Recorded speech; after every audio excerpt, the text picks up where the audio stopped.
Okay, cool. So, gosh, how many episodes do I start with the actual words okay, cool, or so? It's gotta be a lot of them. Anyway, anyway. Anyway's another really popular one of mine. Anyway, so, okay, cool. The nice thing about the hashtag oof life is, at least if you're me, I got, I've talked about this a little bit. Come on, damn you. I got diagnosed with like ADHD and like an anxiety disorder and stuff like that. Gosh, it must have been 2 years ago or whatever. So the nice thing is that I can definitively point to the hashtag oof life by I can say, like, man, so many of my cringy ass memories were entirely due to the fact that my executive function for a long time basically was non-existent. So let's go on a ghost hunt exactly. Is it, I have to kill, I don't know what the hell go on a ghost hunt is. Oh god, I forgot that every single star in the Boo Manor is like a fucking puzzle. Okay, anyway. I'm gonna get scared shitless. God, that's a terrifying sound effect. So the nice thing about having a medical disorder that causes all your oof is that when you decide that it's time for you to go back and conquer your cringe moments in your oof life, every conversation can just boil down to, hey, I think I just have to kill every single boo. Every conversation just boils down to, hey, that was really dumb of me. At the time I had really bad undiagnosed ADHD. I apologize for like the cringy, stupid bullshit. So that it's like a cheat code for me. It's kind of like I get like a pretty hard little reset button, and I can be like, look, everything that happened before diagnosis, I can just basically like I just wipe it away. It's like it never happened in the first place. And that's it's pretty comedic to point it out that way, but like it's actually fairly freeing and true. I don't know. Maybe what I'm saying is not even like remotely makes sense or whatever. Maybe it only makes sense to me because I've been living the oof life. But let me tell you, it's way. Okay, did that kill both of them? Yay! Okay, yeah, I had to kill all of them until a big boo appeared. Got it. Yeah. So you get to yes, blame the disease. Yeah. So it helps. It helps. And if you're out there living the oof life, then what you need to do to get over that is either get diagnosed with something or lie about getting diagnosed with something. Sure, all good, man. Does that cause the stairs to spawn? No, of course it doesn't. Yes, of course it does. Okay, it's done. Yay. Oh, man. Oh, it is very freeing to find ways to destroy the things that you look back on and you're like, oh man, I really regret doing that. And then, for some people, the things that they probably look back on are way shittier than the time that they spoiled Mad Men for somebody. That's why I lie about being an alcoholic. Jeez. Oh, that's some funny shit. Yeah, other people probably have regrets that are way more regretful than the time that they spoiled Mad Men. But, At least I got that going for me. And to be fair, the look on somebody's face of pure rage when you spoil Mad Men to them it ranks up there. I mean, that's like, I call that like a semi-Hitler. that's a solid quarter Hitler. Anyway, okay, what do I need to be doing over here?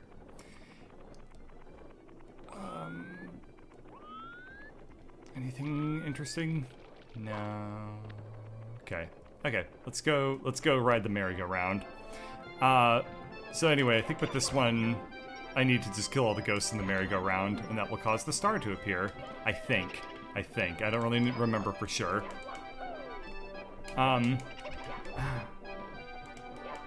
This music is somehow 100% more annoying than I remember it being, and I remember it being pretty damn insufferable. So, kudos to you, Mario, for making me, like, absolutely hate both this and TikTok Clock, in the space of, like, a week. Come on. Yay! Oh. Yay! Yeah. Anyway, tangentially related to the oof life.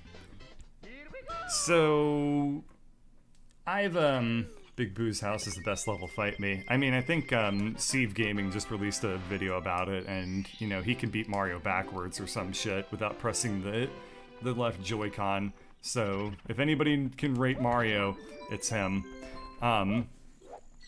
Anyway, tangentially related to ADHD shit.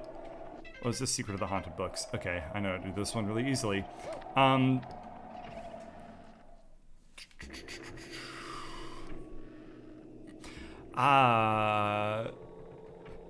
Unsurprisingly, organization has not really been something I've been a big fan of in my life, nor has, you know, completing projects that I start, consistently uploading to YouTube channels, you know, just shit like that. It's just not something that I've really ever been particularly great at doing.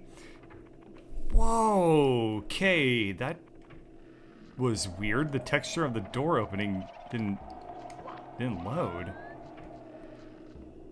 Wow, I never noticed that before. But yeah, it totally deloads the outside world when you go through that door.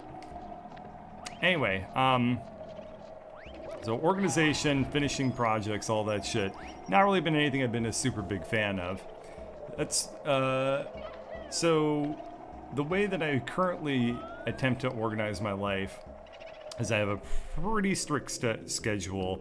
That's like my ideal, that I set up a bunch of reminders on my phone, and I'm like, hey, it's 2 o'clock, do this, it's 12 o'clock, do this, it's 3 o'clock, do this. And so, maybe it's a different part of the libraries or something like that.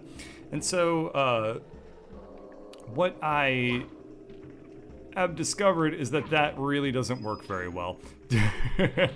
It works to a point, but like keeping a super duper rigid schedule is just ridiculously difficult. And so what I've been doing lately to try and mitigate that, and I found to be extremely successful, is instead of having like fixed time periods where it's like, okay, I have a very discrete task where it's like I'm gonna work on this one thing for an hour. Now it's more like, oh hey, I'm on my way to do this other thing, and while I'm walking over to that thing, I realize like, oh, there's like this one piece of paperwork that I left on my desk over here. Let me just fill that in real quick. And like, it turns out that almost all of the things that I need to take care of in my life really don't take very long to do. The problem is I have a trillion of them. But I found out that it's just like, hey, I'm walking over to the kitchen. I'm gonna get a cup of water.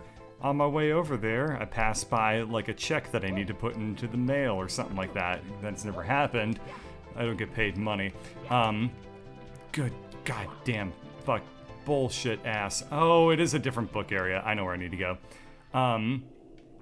You just take care of those million small things, and then you ow. Is this? Do I need a hat? Oh yeah, okay. I need to do these in the right order. Okay, that's clearly not the right order. Ow. Ow. There we go. That's the secret of the bookcase. Or the library. God damn, this level's cool. I'd forgotten just how cool this level is. Look at that. Look at there's like a little... Hang on. I can get back here easily enough. Oh, wow. Huh. Neat. I don't think I've ever actually taken a second to come over here and check this part out. Okay, well now I need to go back up and run through the library. That's okay, that'll only take a second.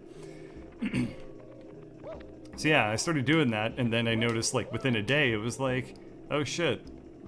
I just took care of like 5 things. And that really, really starts to add up throughout the entire, throughout your life. So, you know, if you got stuff that's sitting on your back burner, you know, stuff you need to take care of, you know, something like, oh man, I really need to take care of, you know, replacing the brake pads on my car or something. What you can do to help you stay motivated to do that is park your car in front of your refrigerator. Then you'll be like, oh man, I'm gonna go like get myself like some snacks and some drugs. And don't do drugs, kids. I don't know why that popped in my mind. That was one of those thoughts where I was like, yeah, that'll be funny. And then I said it, I was like, nah, that was just weird. Hashtag oof life. Yeah, see, instead of like just having food, it'll be like, great, now I've changed the brake pads in my car and I've had food.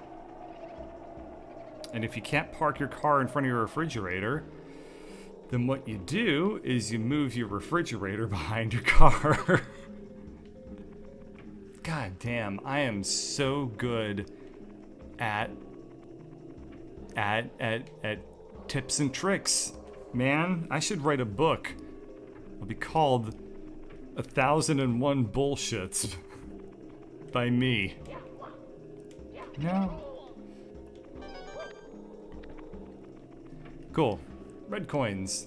Nothing changes brake pads better than cocaine. I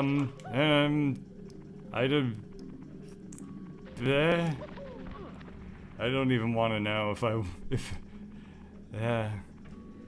I threw out the cringe, and I don't know if I want to like recognize it. You read a book called 1001 Bullshits by me. It is National Novel Writing Month. I'm 11 days late into starting, but if all I would need to do is write 5,000 words a day, and I'd have a novel done at the end of the month. More realistically, I would have written down 5,000 words between now and the end of the month. I think I've done Nanowrimo 2 or 3 times, but I've never finished it. For people who aren't aware, Nanowrimo is, it's called National Novel Writing Month, and it is a thing where you try to write, I believe it's, 1,500 words a day? And if you do it for the entire month of November, then by by the end of the month, you'll have written like 50,000 words or something. And according to very, very literal definitions, a novel is defined as a literary work that is 50,000 words or longer or something. So yeah, it doesn't sound like a whole lot. You know, you think to yourself, like 1,500 words, that's probably not a whole bunch. That's like, what, 4 pages of writing or something like that? Which, you know, if you're used to writing at all, is actually very little. The problem is that day one, you're like, cool, I've done it. And then day 2 comes around and you're like, fuck, I need to do it again. And then you do it again every single day for a month. Or if you're me, for 3 days. And that's probably as far as I've ever gotten on Nanowrimo. I've written some cool stuff. I've participated. How many times have I done Nanowrimo? I've done it 3 times. 2 of which count. The third one really doesn't count. There were cool stories. I liked them. I might have mentioned them an extremely long time ago. I think it's got to have been years since I talked about it. I don't even know if I've ever actually recorded myself talking about the my 2 failed attempts at novelture. Let me just pull the piano away a little bit, and we got it. Where's the last red coin? I think it's somewhere on the 2nd floor. I think so. I don't really know. Why is the iris not on the eye? Well, it's gone now, so I have no idea what you're talking about. Yeah, so I wrote... Is it over here? Yes. Okay, that's all 8. Yeah, I know where it is.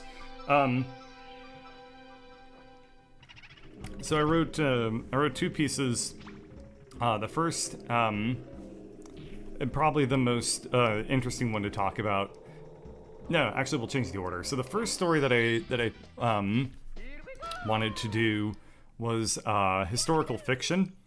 So I basically wanted to do Deus Ex, like kind of like a steampunk-esque sort of fiction that was set after World War I. And what it was gonna be was such a weird concept. I don't even remember what it was called. I barely remember what it was about. It was mostly just a collection of a bunch of different ideas, rather than anything that ended up coming together. But what it was instead of the United States government being what it is today, what happened is that, okay, I'm just gonna say it. So in this story, instead of writing the Constitution, the Founding Fathers created a gigantic steampunk computer the size of Washington, D.C., which you could ask it questions and it would consistently tell you what the law should be based off of how it was programmed. So the idea behind that was that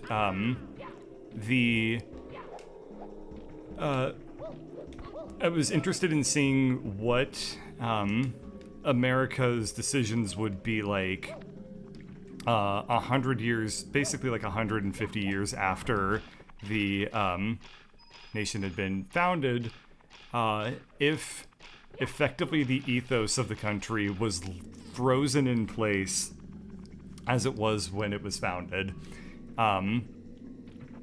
Now, I still think that idea is kind of relatively neat. The problem with that idea is that I don't know history nearly well enough to be able to write that fucking story. Are you kidding me? I'd have to know American history so well. Not to mention, I'd have to know the Constitution so well to be able to come up with a convincing anything to do with that story, right? Like, I would need to know the Constitution well enough to then extrapolate, like, okay, what would, constitutionally speaking, and only constitutionally speaking, god fucking damn it, can you side flip? Okay, I need to go back and get the hat again.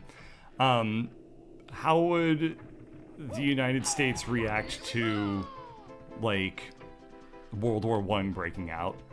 So, what I came up with, was... Oh my god. Oh my god, come on. Okay, you basically have to do this in one try. Fine.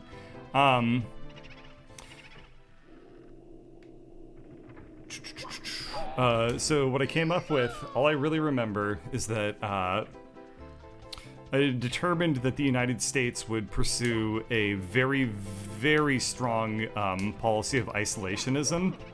And basically they would decide to, like, not enter World War I whatsoever.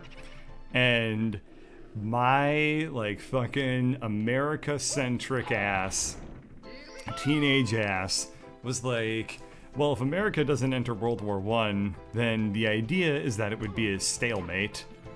And so, what I ended up doing was, on top of everything that I've described so far, the setting would also assumed that World War I ended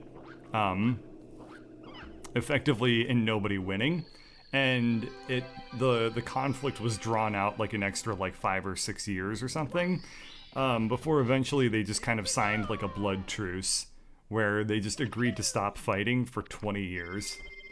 So it was set, yes, I'm remembering this now. It was set in the time that World War II would have broken out. Except World War I technically never ended because people just agreed to like lay down arms, but nobody really like won or lost. If you know American history at all, one thing you might realize is that that's what just fucking happened. That I didn't change anything. That's just literally how it went down. All I changed is that America didn't fight in World War I. Nothing else in my historical fiction actually changed history. Oops. Oh, man. And that's what I'm saying. I did not know nearly enough history to be able to come up with anything other than these ideas seem cool. The execution of them was fucking garbage.